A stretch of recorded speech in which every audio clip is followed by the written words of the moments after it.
하나님께서 오늘 아침 우리에게 주시는 말씀은 시편 1편입니다. 1절을 읽기 시작합니다. 복 있는 사람은 악인들의 꾀를 따르지 아니하며 죄인들의 길에 서지 아니하며 오만한 자들의 자리에 앉지 아니하고 오직 여호와의 율법을 즐거워하여 그의 율법을 주야로 묵상하는도다. 그는 시냇가에 심은 나무가 철을 따라 열매를 맺으며 그 잎사귀가 마르지 아니함 같으니 그가 하는 모든 일이 다 형통하리로다. 악인들은 그렇지 아니하며 오직 바람에 나는 겨와 같도다. 그러므로 악인들은 심판을 견디지 못하며 죄인들이 의인들의 모임에 들지 못하리로다. 무릇 의인들의 길은 여호와께서 인정하시나 악인들의 길은 망하리로다. 아멘. 이것은 하나님의 말씀입니다. 하나님의 말씀은 능치 못함이 없습니다. 여러분 혹시 거리의 진리라고 하면 무슨 얘기인지 아시겠습니까? 거리의 진리. 거리의 진리란 이런 겁니다. 거리에서 목소리 큰 놈이 이긴다. 교통사고 난 현장에서는 큰 소리로 우겨야 이길 수 있다. 이런 세간의 생각입니다. 여러분 이런 얘기 들어보신 적 있죠? 정말 그렇더라고요. 조용조용 말하다가는 오히려 뒤집어집니다. 큰 소리로 윽박 지르면 도망칠 자리도 없어 보입니다. 접촉사고가 난 거리의 현장에서 이 말은 마치 진리와 같습니다. 목소리가 커야 되는 것 같아요. 정말 목소리가 큰 사람이 이기는 것 같아 보입니다. 그래서 우리는 어떻게 할까요? 그리스도인들도 그런 상황에서 그렇게 행동하는 것이 옳은가요? 그리스도인은 믿음으로 살아가는 사람들입니다. 믿음으로 산다는 것은 거리의 교통사고와 같은 상황 속에서도 믿음의 방식으로 반응한다는 말입니다. 한번 따라합시다. 믿음의 방식으로 반응하는 그것이 믿음으로 사는 겁니다. 믿음의 방식이란 그러면 어떤 것입니까? 믿음의 방식이란 쉽게 말하면 하나님을 생각하며 살아간다는 말입니다. 누차 이런 얘기를 했습니다. 내가 지금 하나님을 생각하며 선택하고 행동하고 살면 그게 믿음으로 살아가는 것이다. 하나님을 생각하면서 상황에 반응한다는 뜻이 믿음으로 산다는 말입니다. 자 여러분, 그러면 거리의 진리인 그 큰 목소리로 이겨야 할 상황에서 우리는 어떻게 반응해야 합니까? 어떻게 하는 게 믿음입니까? 여러분, 그렇게 큰 소리를 치는 것이 정말 효과를 나타낸다고 해도 우리는 그 방식의 효과보다 하나님을 생각하며 선택하고 행동해야 합니다. 그래서 물어봐야 됩니다. 거리의 진리, 큰 소리 치는 놈이 이긴다. 그거 하나님의 뜻입니까? 그런 생각들이 주님의 생각입니까? 성령님이 주시는 마음입니까? 그렇게 살아도 우리의 영혼은 안전하겠습니까? 그리스도인은 이기는 데에 관심이 있는 것이 아닙니다.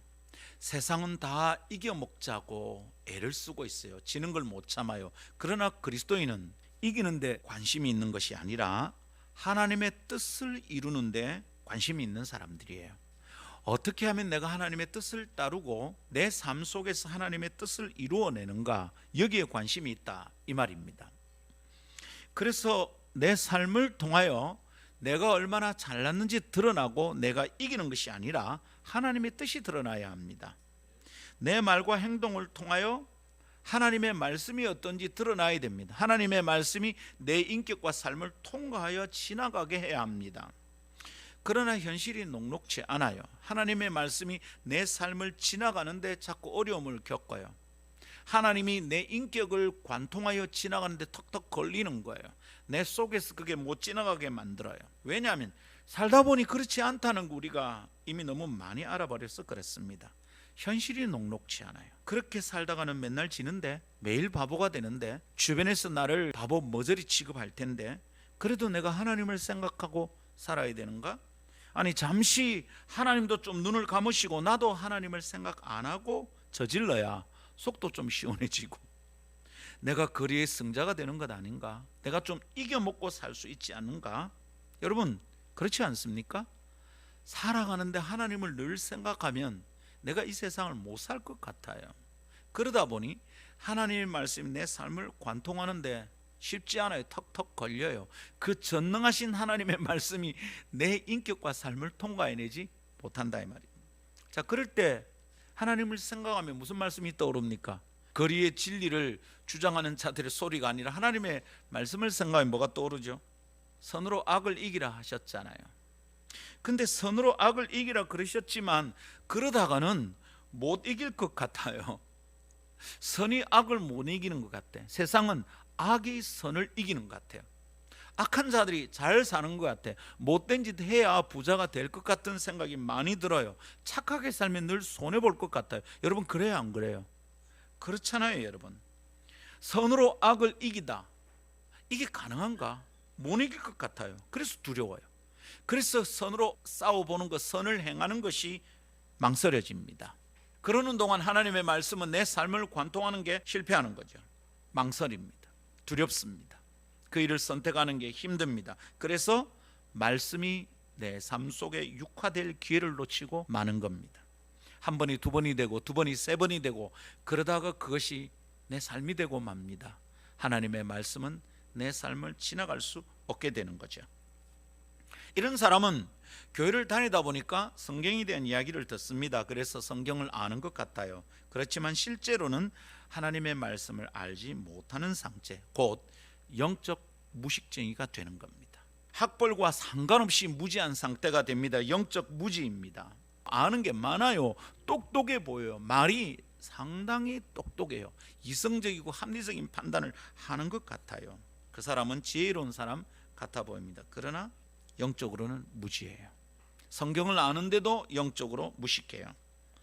이렇게 되면 여러분, 복 있는 삶과는 거리가 아주 멀어진 인생을 살 수밖에 없습니다. 하나님의 말씀이 내 삶을 지나가서 드러나질 않아요. 개인적으로도 매우 안타까운 일이죠. 복 받을 짓을 못 해요. 복 받을 상태가 되지 않아요. 이 사람은 때를 따라 열매를 맺는데 실패해요. 사철 푸른 나무처럼 싱싱한 생명력을 드러내기가 어려워요. 그 사람의 표정은 늘 어둡고요, 짜증이 나 있어요. 개인적으로도 그 사람의 삶이 매우 안타깝습니다. 그러나 보다 더 심각한 문제가 있습니다. 그건 뭡니까? 그 사람 주변이 엉망이 된다는 겁니다. 그 사람 곁에서는 복 있는 사람이 자라기 어렵다는 거예요. 보여줄 수 없으니 그 사람을 통하여 뭘 보겠습니까? 보여주는 사람이 없으니 하나님의 복을 전념시키는 일은 잘 일어나지 않아요. 나 때문에 하나님의 복이 이루어지는 게 실패하는 거예요. 나 때문에 그 사람에게 나를 통하여 하나님의 말씀이 흘러가는 게 방해를 받아요. 하나님의 복이 전념되지 않아요. 대대로 악습을 물려받고 악순환의 고리가 질겨지기만 합니다. 성도 여러분, 2021년은 그런 어두운 습관과 문화를 멈추도록 합시다. 내 생각 속에서, 내 말에서 악인의 꾀를 따르는 습관들이 떠나가게 합시다. 복 있는 사람들이 우리 교회 안에서 일어나고 자라는 해가 되기를 바랍니다. 복 있는 사람을 만났는데, 참 복스럽다 싶은 사람을 만났는데 그 사람이 알고 보니 아름다운 교회를 다니더라. 아름다운 교회 성도들을 보니까 그 사람들이 참 복스러운 사람들이더라, 복 있는 사람이더라, 이런 소문나기를 기대합니다. 그런 기대와 믿음을 담아낸 2021년 교회 표가 복 있는 사람이 아름다운 교회입니다. 한번 따라합시다. 복 있는 사람이 아름다운 교회.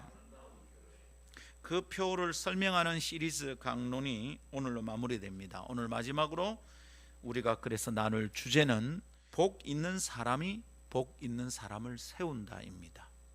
복 있는 사람이 복 있는 사람을 세운다.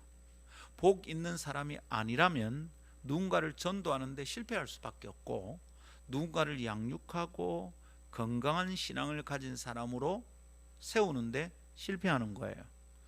복 있는 사람을 누가 세웁니까? 복 있는 사람이 세운다. 이런 얘기를 오늘 나누고 싶습니다. 다음 세 가지 묵상 고리를 붙들고 나아갑시다. 첫 번째, 하나님의 말씀이 육화되면 복 있는 사람이 됩니다. 우리 얘기를 좀 나누었던 겁니다. 그죠? 두 번째, 복 있는 사람은 하나님의 말씀을 전념시킵니다. 세 번째, 복 있는 사람은 복 있는 사람을 세웁니다. 첫 번째 따라합시다. 하나님의 말씀이 육화되면 복 있는 사람이 됩니다. 우리가 이미 살핀 대로 복 있는 사람의 중요한 특징이 있다고 그랬어요. 그게 뭐였죠? 주야로 말씀을 묵상하는 것입니다. 주야로 말씀을 묵상한다. 그래 되면 어떻게 되죠? 말씀이 그 인격과 삶 속에 육화된다는 거죠. 그래서 이 사람은 말씀을 즐기는 사람입니다.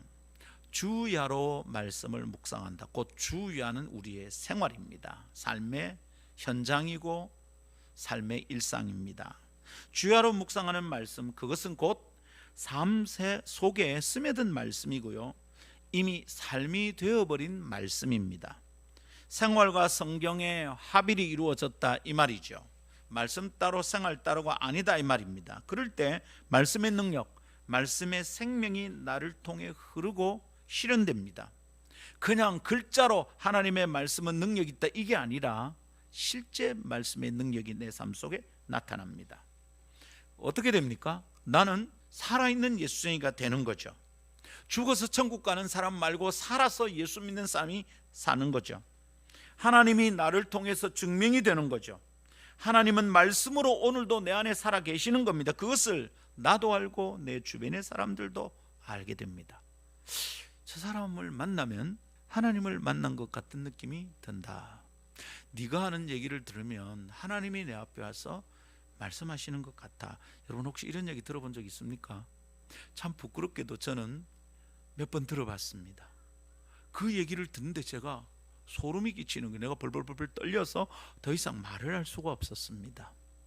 하나님의 말씀이 나를 통해서 드러나요. 네 얘기를 듣고 있으면 하나님의 말씀을 듣는 것 같아. 늘 이러면 좋겠습니다. 어쩌다가 문득문득 되는 것 말고 매일이 그러면 참 좋겠습니다. 여러분, 이런 사람이 정말 그립습니다. 내 주변에 이런 사람이 좀 많이 늘어나면 좋겠습니다. 목사가 그런 사람이 되어서 목사의 설교를 듣는 성도들이 다 이런 사람이 되면 참 좋겠습니다. 이런 삶을 갈망합니다. 그러나 우리 주변은 말씀을 따라 살아가기에 적당하고 순탄한 환경이 아니라는 게 우리가 직면하는 문제입니다. 그래서 우리를 실망하게 만들고 지치게 만듭니다.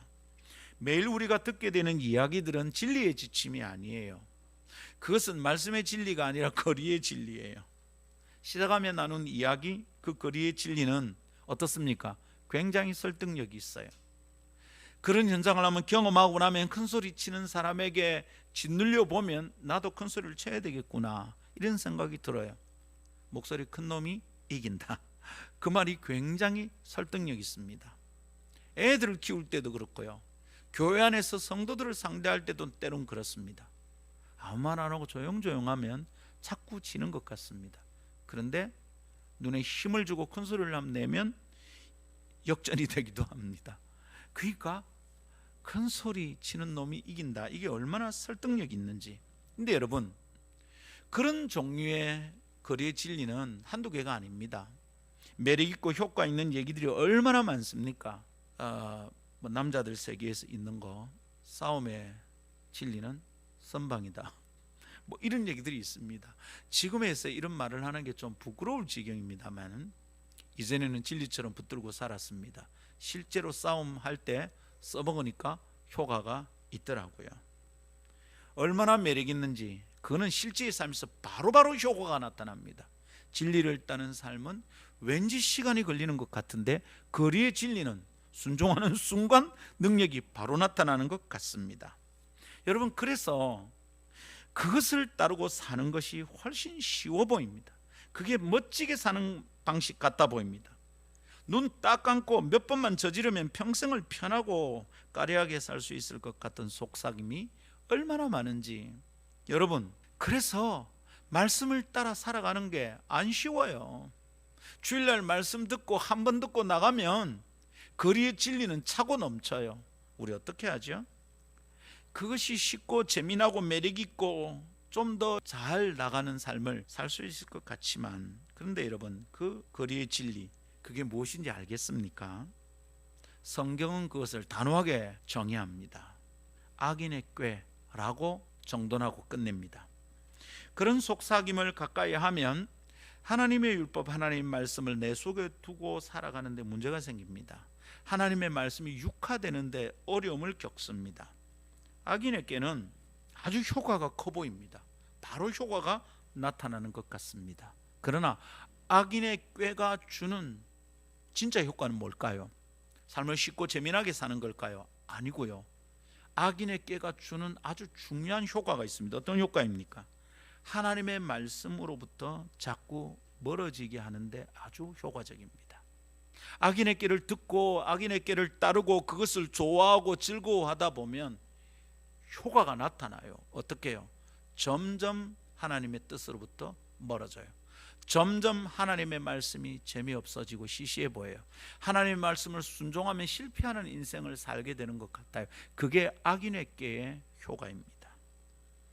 악인의 꾀를 따르면 말씀을 따르기 어려워집니다. 그러나 하나님의 말씀을 따르는 자는 악인의 꾀를 물리칠 수 있습니다. 복 있는 사람이 되길 원한다면, 좀 복받고 살고 싶다면 여러분 이 말씀에 집중해야 됩니다. 악인의 꾀를 멀리하고 하나님의 말씀을 주야로 묵상해야 합니다. 이게 하나님의 말씀이 우리에게 가르쳐주는 진리입니다. 김 목사의 생각이 아닙니다. 그렇게 주야로 말씀을 묵상해서 말씀이 내 인격과 삶 속으로 육화되는 과정을 지나야 복이 나를 기다리고 있습니다. 그래서 오늘 아침 하나님의 모든 자비하심으로 성도들을 향하여 물어봅니다. 말씀이 내 안에 있습니까? 말씀이 그대들의 삶을 통해 흐르고 있습니까? 말씀이 내 삶의 가장 중요한 원리와 기준이 되고 있습니까? 하나님의 마음으로 성도들을 권합니다. 여러분, 하나님의 말씀이 여러분 속에 있기를 권하고 축복합니다. 그것이 복 있는 삶을 결정짓는 중요한 관건입니다. 그런 사람은 복을 받습니다. 어떤 복을요? 잎사귀가 마르지 않는 나무 같은 복을 받습니다. 상징입니다. 잎사귀가 마르지 않는 건 생명이 넘친다는 말이죠. 시시하게 살지 않는다는 말입니다. 생명력에 관한 표현입니다. 죽은 듯 시들어가는 삶이 아니라는 거죠. 생명 넘치는 싱싱한 상태라는 겁니다. 인상 쓰고 살 필요 없고요. 그 입에서 짜증과 불평이 자꾸 되풀이되는 그런 삶이 아닌 겁니다. 성도 여러분, 이런 사람 되고 싶지 않습니까? 그런 사람 좀 만나고 싶습니다. 내가 그런 삶을 좀 살고 싶습니다. 그런 사람들이 모여들어서 함께 살아가는 교회를 꿈꿉니다. 그렇게 좋은 사람들이 어디선가 찾아와서 우리 교회를 좀 채우면 좋겠다 싶죠? 그렇지만 그런 사람이 어디서 오겠습니까? 그렇게 좋은 사람들이 여기 와서 머무는 게 편하겠습니까? 여러분, 그렇게 좋은 사람들이, 복 있는 사람들이 우리에게 점점 모여들기를 기대하신다면 내가 복 있는 사람 되어야 합니다. 내가 그런 사람 됩시다. 여기 있는 목사가 그래 되고 말씀을 듣고 있는 그대들이 그런 사람 됩시다. 그 사람 만나고 나면 짜증이 나고 그 인상 쓰고 있는 거 보면 막 얘기하기도 싫고 이런 게 아니라 시들지 않는 시냇가에 심은 나무처럼, 그렇게 사철 푸른 나무처럼 내 곁에 오면 생명이 전염되는 그런 사람으로 살아갑시다. 그게 복 있는 사람입니다. 말씀이 육화되면 복 있는 사람이 됩니다. 두 번째 따라합시다. 복 있는 사람은 하나님의 말씀을 전념시킵니다. 저는 이게 굉장히 중요한 내용이라고 생각합니다. 복 있는 사람은 하나님의 말씀을 전념시키며 살아요. 하나님의 말씀을 주야로 묵상하면 그 사람의 인격과 삶 속에 말씀이 어떻게 된다고요? 스며들어요. 말씀이 스며들어 육화돼요. 그러면 제일 먼저 일어나는 일이 뭘까요? 그 사람이 달라져요. 그 사람이 말이 다르고요, 생각이 달라져요. 그 사람의 말을 통하여 하나님의 말씀이 흘러가요. 하나님의 말씀은 어때요? 창조의 능력을 가지고 있어요. 하나님의 말씀을 따르면 태초에 아무것도 없는 것에서 무에서 유를 창조했던 창조의 능력이 하나님의 말씀 속에 여전히 있어요. 그런데 악인의 꾀를 따르면 어떻게 될까요? 악인의 꾀를 따르면 거꾸로 되는 거죠. 악인의 꾀를 따르는 사람의 말 속에는 뭐가 나타나요? 창조의 능력이 아니라 파괴의 힘이 나타나요. 어두운 힘이죠. 그 사람 말 듣고 나면 그 일을 하고 싶은 마음이 안 생겨요. 그런데 창조의 능력이 나타나는 인격을 가진 사람의 말을 들으면 자꾸 뭔가를 으쌰으쌰 하고 싶어요. 전도하자 이러면 창조의 힘이 나타나면 어때요? 와, 전도하면 우리 교회가 막 붕될 것 같아. 그런데 그 속에 죽음의 힘이 가득한, 파괴의 힘이 있는 사람은 어떻게 됩니까? 전도하자 이러면 요새 코로나 시대에 누가 교회 오겠노? 그 얘기를 들으면 맞아, 전도 안 될 것 같아. 그걸 못 하게 되는 겁니다. 파괴하는 힘이죠. 성도 여러분, 하나님의 말씀을 주야로 묵상해서 말씀이 그 속에 육화된 사람의 말은 힘이 있어요. 그 사람이 달라져요. 말씀이 스며들어 있으니까 말씀이 그 사람을 주장해요. 여러분, 이 사람은 그 육화의 과정을 거치면서 말씀의 맛을 알게 됩니다. 영적 달콤함과 다른 차원의 찬란함을 보고 맛보게 돼요. 다르게 살 수가 없어요. 그래서 그는 말씀을 즐기기 시작하는 복 있는 사람이 됩니다. 선순환이 일어나는 거죠.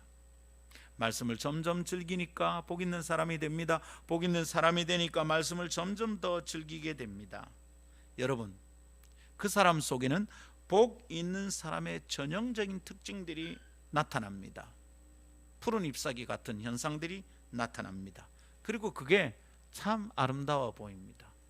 여러분, 삐쩍 마른 나무, 물기가 없어 점점 죽어가는 나무를 보는 게 멋있습니까?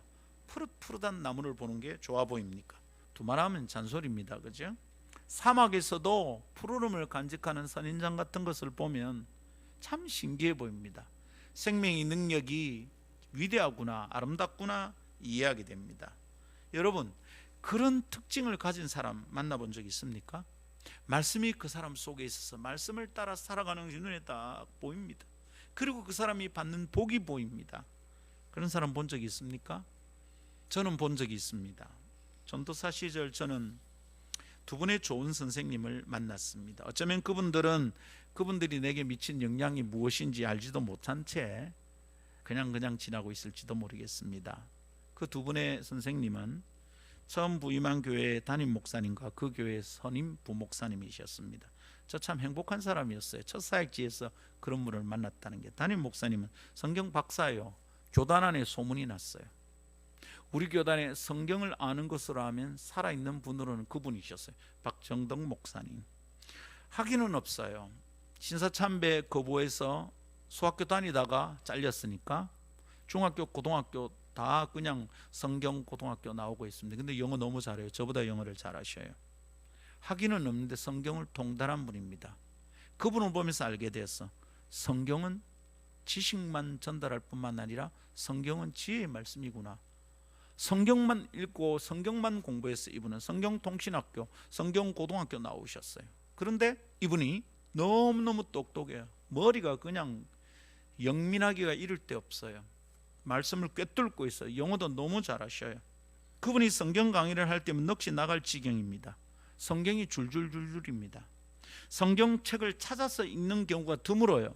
줄줄 암송하셨어요. 몇 장 몇 절을 성경책을 보지 않고 쭉 꿰고 있어요. 몇 장 몇 절 제가 기록을 내놨다가 예배 끝나고 뒤져봤는데 하나도 안 틀립니다. 참 부러웠어요. 한 번은 이런 일이 있었습니다. 쓸개를 떼어내는 수술을 하고 쉬셔야 했어요. 근데 주일 설교를 하시겠다고 고집을 부리시는 겁니다. 저희 아버님과 연배가 비슷했기 때문에 제겐 아버님 같은 분이셨어요. 나는 그분을 너무너무 좋아했어요. 걱정이 되는 겁니다. 그래서 막 부탁했습니다. 크게 말씀하지 말라고 신신당부했습니다. 목사님, 오늘은 살살 말씀하십시오. 목사님도 다짐을 하고 강단에 오르셨습니다. 그러나 그 다짐은 곧 헛것이 되고 말았습니다. 복음의 영광스러움을 증거하는 강단에서 사람의 몸은 그냥 도구에 불과했어요. 외침은 쏟아지고 강단 아래 부교육자들의 입술은 마르고, 그날처럼 긴장을 했던 적이 어디 있을까? 내가 손이 꽉꽉 쥐어지는 겁니다. 톤이 올라갈 때마다. 그날 마치고 나서 찾아가서 막 제가 좀 투덜거려서 투정을 부렸죠. 목사님 그러시면 어떻게 하냐고. 근데 그날 작디 작은 막내 전도사에게 하신 말씀, 항상 나는 이것이 마지막 설교다 생각하며 강단에 오른다. 언제나 그러셨어요. 타협이 없었어요. 말씀을 하는 열정, 말씀에 대한 열심, 하나님의 말씀을 더 알고 싶어하는 그분의 간절함, 다른 타협이 없었습니다. 날이 갈수록 점점 심해지시는 것 같아요. 요즘 그런 목사님 만나기가 쉽습니까? 언변은 화려하고 학벌로 무작된 박사의 지식은 전달하지만 오직 말씀 하나 붙들고 살아가고 그 말씀이 사람을 살린 줄 알고 목숨 걸고 전하는 목사님들이 얼마나 있을까요? 예전에는 문득문득만데 요즘은 참 설교는 너무너무 좋은데 이분의 설교를 들으면서 느끼던 감동을 그렇게 반복해서 느낄 수 있는 분들이 많지 않습니다. 그분이 그리운 날들이 많습니다. 오늘 아침도 그렇습니다. 부목사님은 담임 목사님과는 좀 달랐어요. 이분은 좀 조용한 분이에요. 근데 참 진실해요. 너무 겸손한 분이에요. 그러나 아침마다 말씀을 붙잡고 씨름하며 눈물 흘리던 모습이 너무도 아름답고 강력했습니다. 깨달은 말씀을 순종하려고 몸부림치는 분이셨어요. 자기에게 손해가 되는 일인데도 순종을 하셨어요. 그분은 자기가 어떻게 하고 있는 것을 드러내서 말씀을 잘 안 하셔요. 설교할 때도 자기의 감정을 잘 사용하지 않으셔요. 그래서 사람들이 이분이 얼마나 귀한지 잘 몰라요. 하나님의 뜻을 묵묵히 받아들이는 그분의 삶에서 빛이 난다는 생각을 자주 했습니다. 저는 그분이 지나가는데 그냥 빛이 나는 걸 자주 느꼈어요. 언뜻 보면 사람들은 그분의 가치를 잘 몰라줍니다. 잘 모릅니다. 사람들이 그분의 가치를 잘 몰라주는 것이 참 속상했어요. 참 애 같았어요. 그분이 어떻게 사는지를 보면 강단에서 설교할 때 그 설교가 너무너무 진실된 겁니다. 그런데 이분은 언변이 화려하지 않았어요. 속에 있는 것을 드러내 표현하는데 퍽 쉽지 않은가 봐요. 그러니까 그 드러나는 말로 사람들은 판단하는 것 같아. 말씀 안 좋다.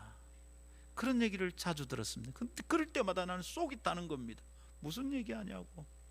저번의 말씀이 얼마나 귀한데, 저번의 설교가 얼마나 강력한데, 곁에서 가만히 보면 그렇게 그 말 한마디 하는 게 얼마나 힘들게 하는 말인지 저는 알겠더라고요. 사람들은 잘 몰라주는데 곁에서 보는 제 눈에는 그 귀함과 아름다움이 보였습니다. 괜히 그분처럼 하고 싶은 마음이 생기는 거예요. 그럼도 내가 자기를 좋아하고, 나도 그때는 막 불이 붙어가지고요, 말씀대로 살고 싶었거든요. 자기와 같은 과인 줄 알았던가 봐.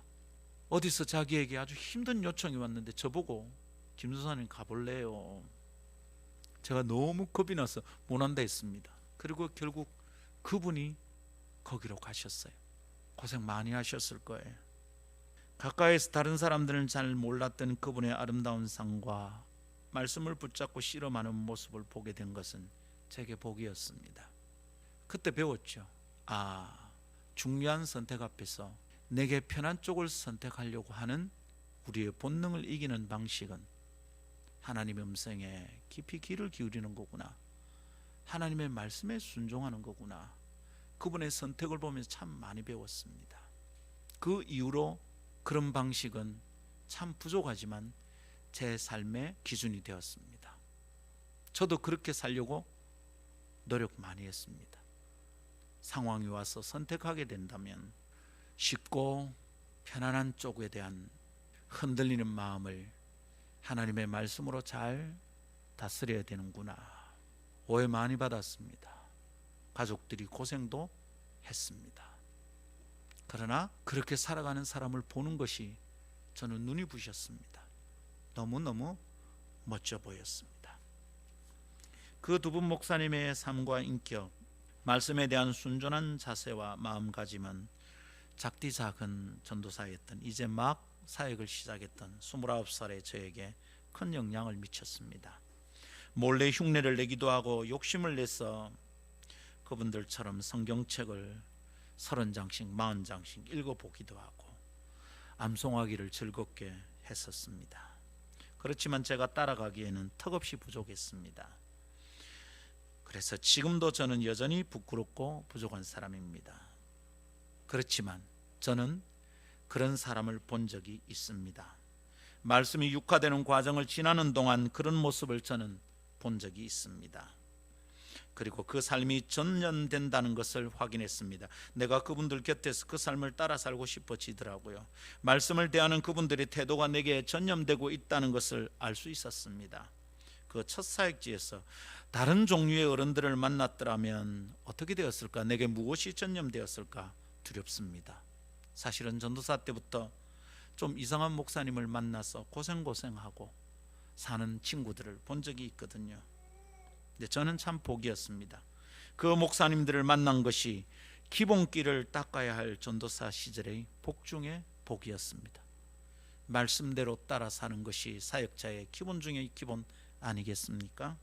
성도들이여, 목사는 무슨 얘기하려고 하는 겁니까? 복 있는 사람을 통하여 하나님 말씀이 전념되더라는 겁니다.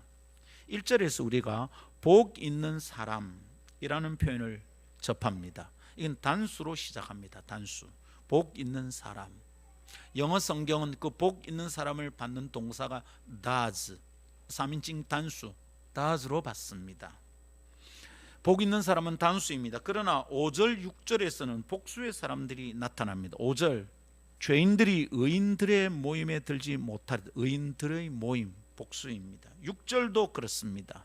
무릇 의인들의 길은 이럽니다. 5절 6절에서 복수의 사람들이 나타나는 것을 주목해 보십시오. 의인들의 모임, 의인들의 길이라고 설명하는 것을 보십시오. 복 있는 삶은 한 사람의 상태로 끝나지 않네요.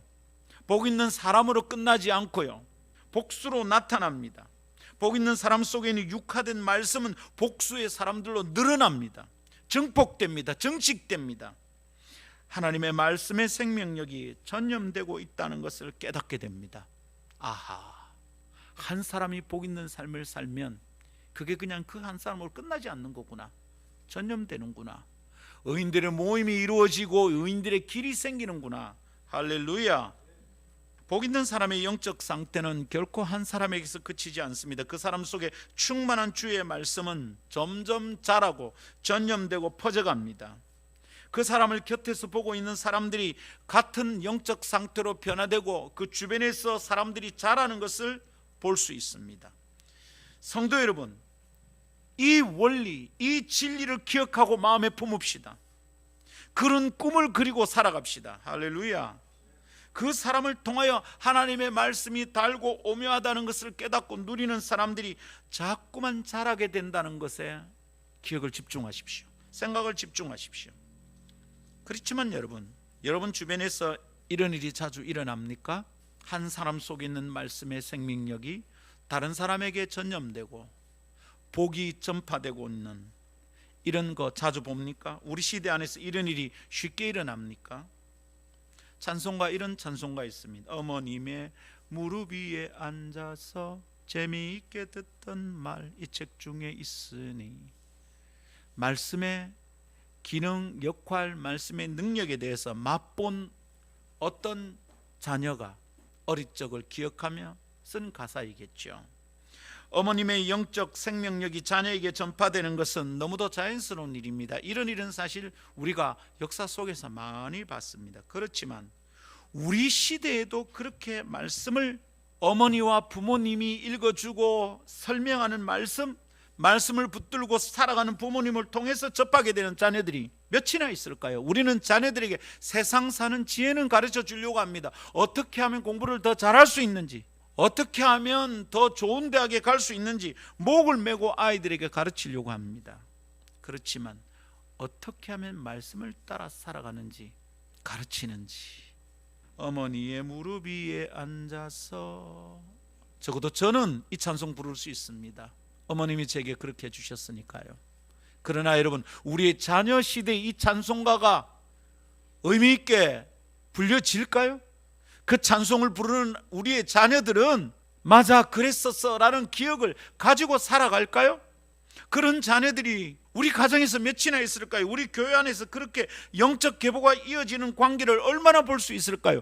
육으로는 엄마 아들의 관계, 부모 딸의 관계는 아니지만 영적으로 그분이 내 어머니시다, 영적으로 그분이 내 아버지시다. 이런 관계를 우리 얼마나 볼 수 있을까요? 무엇을 잘해서 칭찬 듣고 주목받으려고 하지 맙시다. 말씀을 붙잡고 살아가는 아름다운 하나님의 사람의 모습을 보여주고 전념시키는 것으로 만족하며 살아갑시다.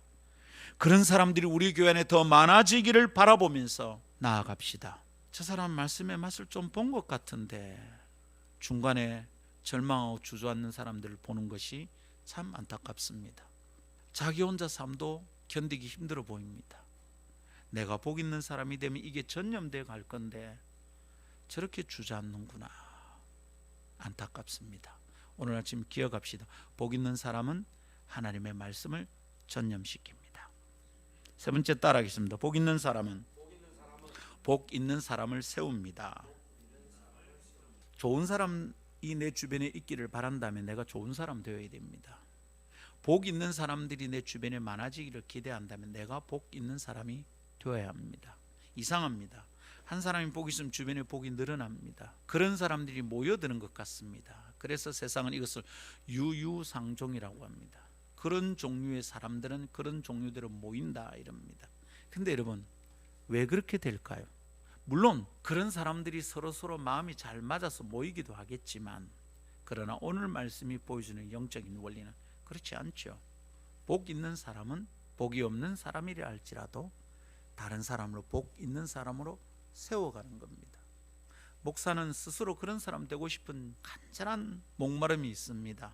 잘 되지 않지만 오늘 아침 우리가 이 원리와 이 복에 대해 좀 생각합시다. 복 있는 사람은 복 있는 사람을 세웁니다. 내 주변에 있는 사람이 그래 되지 않을 때 저는 죽고 싶을 만큼 괴롭습니다. 내가 어떻게 해야 할까? 잔소리해야 되나 야단해야 되나? 자꾸 칭찬해야 되나? 칭찬은 고래도 춤추게 하는데요, 근데 자꾸 칭찬하니까 지가 진짜 그런 사람인 줄 알고 교만해지는 사람들도 있더라고요. 어떻게 해야 되죠? 저는 제 주변의 사람들이 복 있는 사람이 되기를 정말 간절히 바라는데, 우리 오늘 아침 이 원리를 붙들고 이 깨달음이 우리의 삶에 새로운 일을 시작할 수 있기를 축복합니다. 복 있는 사람은 복 있는 사람을 세웁니다. 두 번째 대지를 나눌 때 잠시 생각했습니다. 5절 의인들의 모임이라는 표현이 제 마음에 크게 와닿습니다. 그리고 크게 울립니다. 의인들의 모임이 있답니다.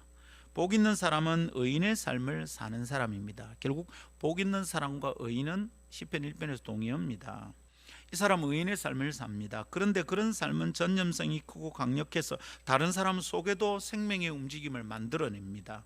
그 생명이 전념되고 전파되는 겁니다. 의도를 가지고 노력하는 게 아니라 그냥 내 속에 생명이 있으면 생명은 전파되는 겁니다. 내 나무가 푸르고 잎사귀가 풍성하고 열매를 맺으면 내 주변에서 그걸 아름답게 보고 닮아갑니다. 그러면 어떻게 될까요? 그렇게 전념이 되면 어떻게 될까요? 의인들의 모임이 이루어지는 거죠. 복 있는 사람들의 모임이 이루어지고 만들어지는 거죠. 여러분, 이거 어떤 원리일까요? 이게 어떻게 이렇게 되는지 원리를 한번 생각해 봅시다. 자, 우선 우리가 이걸 이해하기 위해서 악인의 꾀의 작용을 생각해 보면 좀 이해할 수 있을 것 같아요. 악인의 꾀가 어떻게 되느냐, 우리가 이걸 이미 살핀 적이 있잖아요. 그걸 가만히 생각해 보면 복 있는 삶이 번져서 의인들의 모임이 만들어지는 이 원리가 이해가 됩니다. 자, 악인의 꾀를 따르는 사람은 곧 어떻게 됩니까? 죄인의 길에 서게 되죠. 그리고 오만한 자의 자리에 앉게 됩니다. 점점 어떻게 됩니까? 확대되고 점점 증폭됩니다. 막 전염이 되는 거예요. 악인의 꾀를 따르는 것을 특별히 우리가 악인의 상담을 받는 것이다 이랬습니다. 악인의 꾀는 영어 표현으로 The Counsel of the Wicked 이렇게 말했죠. 악인의 꾀를 따른다는 것은 내가 악인의 이야기를 듣고 그 상담을 따르고 있다는 겁니다. 상담을 받고 있어요. 맞네 그럴듯하네. 길거리에서 목소리 큰 놈이 이긴다. 맞네, 나도 목소리 크게 해보자. 이 악인의 꾀를 따르는 거예요. 악인의 상담을 받는 거예요. 하나님의 진리의 깨달음이 아니잖아요. 악인의 생각과 지침을 자주 듣게 되면 그런 삶을 따라서 살게 된다 이 말입니다. 이게 어떤 영적 세계의 원리입니다. 내가 그 사람의 말을 자꾸 들으면 내 생각이 그 사람처럼 되고요, 나도 그 사람처럼 말을 하게 됩니다. 말이 그렇게 됩니다. 내 주변에 거칠게 말하는 사람이 있으면 그 사람의 말을 자주 들으면 그 거친 말이 일상이 되니까 나도 그 거친 말을 하는 게 주저없어집니다. 툭 튀어나옵니다. 욕 잘하는 사람 같이 있으면 욕을 자꾸 하게 됩니다. 그러나 복 있는 사람의 삶은 그것과 반대의 흐름입니다. 반대의 흐르지만 작용 원리는 비슷합니다. 악인의 꾀를 따르는 게 아니라 이 사람은 하나님의 뜻을 따르게 되겠죠. 복 있는 사람과 함께하고 자주 듣는 이야기들이 있는 거예요. 악인의 상담을 받는 게 아니라 복 있는 사람의 상담을 받게 된다 이 말입니다. 복 있는 사람들과 함께 있으니까 듣는 얘기가 달라요. 그리고 그 이야기의 흐름은 자꾸만 하나님의 뜻을 향하게 돼요. 저분의 얘기를 들으면 내 방향이 틀렸다는 게 막 깨달아진다. 그래서 어떻게 됩니까? 하나님의 뜻을 향하여 내 삶을 자꾸 조절합니다. 클릭을 막 조절해요. 아, 이렇게 사는 것은 아니구나. 점점 알게 됩니다. 그 얘기를 자주 들으니까 그렇습니다. 그래서 여러분, 믿음의 사람들이 교회 안에서 자주 자신의 묵상을 나누는 게 너무 중요합니다. 단톡방에도 그런 얘기가 자주 오르는 게 중요합니다. 오늘 아침 묵상하면 뭘 깨달았는지 올려보는 겁니다. 대단하지 않아도 돼요. 그러는 동안에 어떻게 됩니까? 우리는 악인의 꾀를 자주 접하는 게 아니라 의인들의 생각을 자주 접하게 되는 거죠. 하나님의 뜻을 자꾸만 향하게 된다, 이 말입니다. 이 원리를 우리가 깨닫고 그 원리대로 살아야 합니다. 하루만 그러면 안 되고 매일 그래야 됩니다. 한 번만 그래가 되는 게 아니고 매번 그래야 됩니다. 그러는 동안 복 있는 사람들이 되고요, 복 있는 사람을 세워갈 수 있는 겁니다. 여러분, 복 있는 사람들과 함께 나누는 얘기, 듣는 얘기가 악인들의 꾀를 따르는 것과는 정반대로 흘러서 하나님의 뜻을 자꾸 향하게 되죠. 그 하나님의 뜻의 아름다움과 찬란함에 대하여 복 있는 사람 주변에 머무는 사람들은 자꾸만 알게 됩니다. 와, 이런 게 있었구나. 말씀대로 산다는 게 저렇게 아름답구나. 야, 입만 열면 하나님 뜻이 막 나오는 것 같아. 그리고 그렇게 살아가는 것 같아. 저 사람은 주변에 자꾸 보게 되죠. 전념된다, 이 말입니다. 그 아름다움의 매력에 푹 젖어들게 됩니다. 그러는 동안 어떻게 되죠? 그 사람들도 복 있는 사람이 됩니다. 그렇게 복 있는 사람들이 늘어나면서 그들에 의해서 의인들의 모임이 형성되는 것입니다. 복 있는 사람이 복 있는 사람을 세워가는 원리가 여기에 있습니다. 우리에게는 와, 참 이런 사람들만 있노, 그만하지 마세요. 그런 말 하는 사람 가만히 들어보면 그 사람 얘기를 들으면 자꾸 마음이 힘들어져요. 복 있는 상태가 안 돼. 그런 말 하지 말고 내가 복 있는 사람 되는 겁니다. 와, 우리에게는 이런 사람이 없노, 투덜거리지 말고 내가 이런 사람 되면 됩니다. 할렐루야. 여러분, 그렇게 복 있는 사람이 또 다른 복 있는 사람을 세워가면 그게 의인들의 모임이 되죠. 그렇게 복 있는 사람들이 세워지면 어떻게 됩니까? 그게 교회가 됩니다. 그게 아름다운 교회입니다. 교회가 온전한 교회가 되는 원리가 여기에 있습니다. 어디선가 좀 신앙 좋은 사람이 오기를 기대하지 말고 우리에게 누가 오든지 우리가 복 있는 사람이라면 그 사람을 복 있는 사람으로 세워갈 수 있는 교회가 되어야 하는 겁니다. 좋은 사람 오기를 기대하지 말고, 아니 기대합시다. 가끔 좋은 사람 와야 되는데 그보다 더 중요한 것은 우리가 좋은 사람 되는 거죠. 목사 마음에는 그런 소망이 있습니다. 아, 진짜 신실한 일꾼 몇 사람 더 붙여지면 좋겠다. 너무 고단해. 일하는 사람이 내 일하고. 그래서 거리의 진리 또 있잖아요. 자꾸 하다 보면 결국 혼자 하게 된다. 안타까운 일입니다. 교회는 그런 원리로 움직이는 게 아닌데, 세상의 원리인데 교회도 막 그래 됩니다. 교회는 한 사람이 다 해먹고 한 사람이 다 잘하는 것 아닙니다. 교회는 함께 잘하는 공동체입니다. 자, 이거 여러 번 얘기했습니다. 함께 해가야 되는 공동체입니다. 그러면 점점 우리가 내 속에 있는 복이 전념되고 내 속에서 드러나는 하나님 뜻이 전념됩니다. 아, 이런 거구나, 이런 거구나. 그렇게 자라는 거죠. 복 있는 사람이 애를 키우면 복 없는 사람이 왔다가 애를 키우는 방식을 배우게 되고, 복 있는 사람이 사업을 하면 복 없는 사람이 사업을 하다가 와가 실패했어도 이 복 있는 사람의 사업 방식을 배우게 될 겁니다. 복 있는 사람이 학교 선생님이면 복 없는 학교 선생님이 왔다가 복 있는 이 선생님을 통하여 또 전념되어 갑니다. 그래서 의인들의 모임이 될 줄 믿습니다. 내가 정신을 못 차리면 어떻게 되겠어요? 내가 하나님 뜻을 향하여 살지 못하면 어떻게 되겠어요? 나를 통하여 복이 전념되는 게 아니라 내가 나도 모르는 사이에 악인의 꾀를 전달하는 사람이 되고 마는 거지. 그 해봐야 소용없더라. 내 얘기를 듣는 사람은 악인의 꾀를 듣게 되는 거죠. 괜히 해봤자 결국은 지 혼자 새가 빠지게 하게 된다. 교회는 그런 데에 나서지 말고 그냥 대충 주일만 왔다 갔다 하면 된다. 악인의 꾀를 전달하는 중입니다. 성경이 그런 얘기가 있는 게 아니잖아요. 그렇지 않아요? 성경은 헌신을 얘기하는데 주님께 자기의 삶과 시간과 돈과 재능을 드리라고 말씀하는데, 너무 그러지 마라. 니만 손해본다. 이것은 거리의 진리입니다. 그건 악인의 꾀입니다. 성도 여러분, 악인의 꾀가 전염되듯이, 그래서 죄인의 길에 서게 만들고 오만한 자의 자리에 앉게 만들듯이, 복 있는 사람의 생각과 말도 내 주변을 복 있는 사람으로 자꾸 만들어가고 전염시킬 줄 믿습니다. 여러분이 무슨 말 하고 있는지 조심스럽게 살펴보십시오. 최근에 뭐에 대해서 불평하고 있는지 찬찬히 살펴보십시오.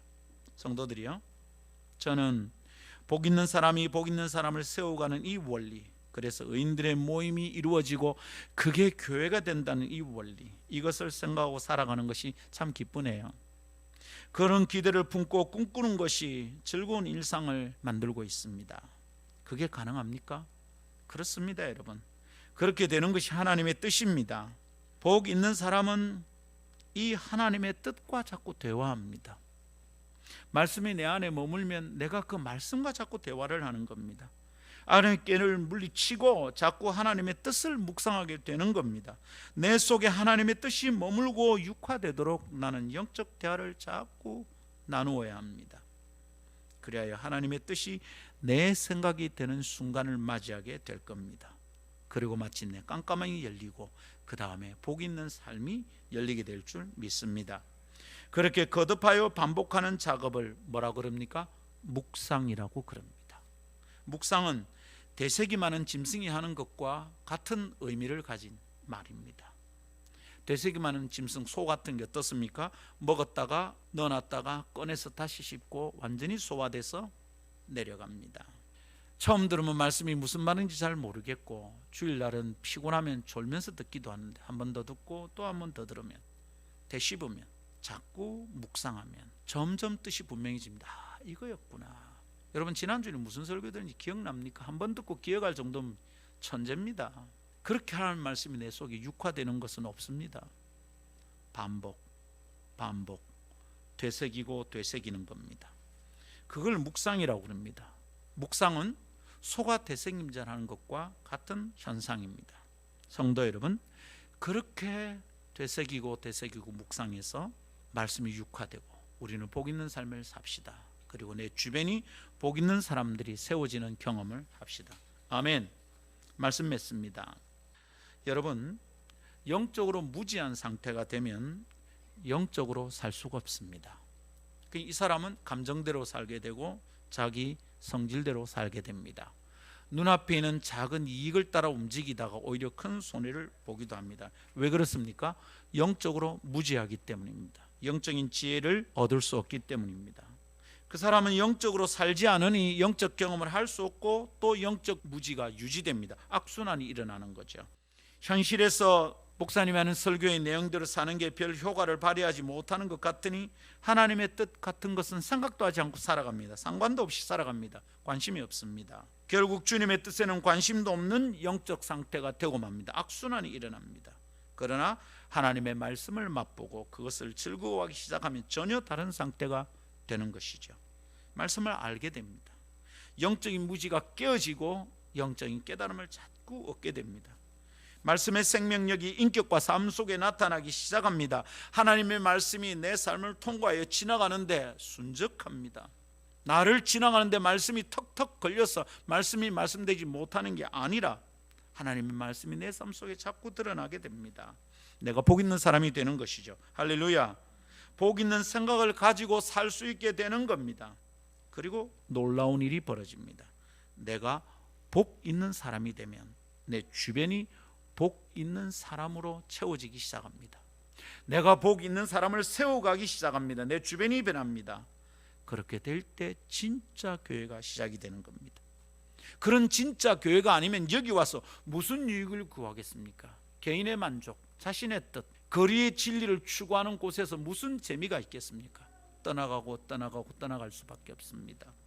성도 여러분, 우리 교회가 되어가는 일에 마음을 좀 쏟읍시다. 복 있는 사람을 세워가는 일에 우리 함께 마음을 좀 쏟읍시다. 그렇게 되는 것이 아름다운 교회입니다. 그게 아름다운 교회의 시작할 때 꿈이고 비전입니다. 와서 생명이 전념되는 복 있는 사람들의 모임이 아름다운 교회입니다. 그런 교회를 꿈꾸며 나아갑시다. 2021년에는 그런 교회를 합시다.